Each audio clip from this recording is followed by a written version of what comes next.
always up to date.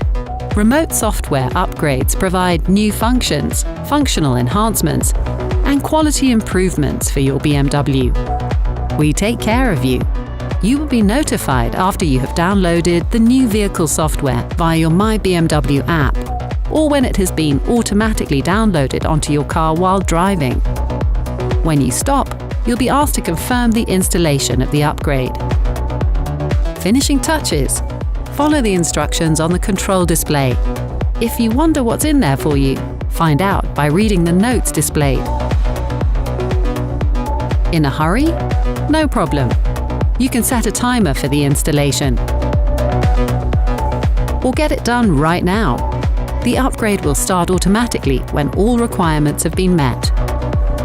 Careful!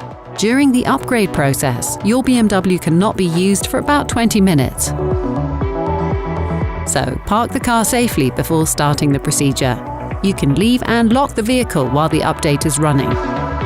Once it is successfully completed, you will be notified in the My BMW app, but also in your car's control display before your next ride. Any questions regarding the upgrade? Please get in touch with the BMW customer support. Continue watching our how-to series to get the most out of your BMW.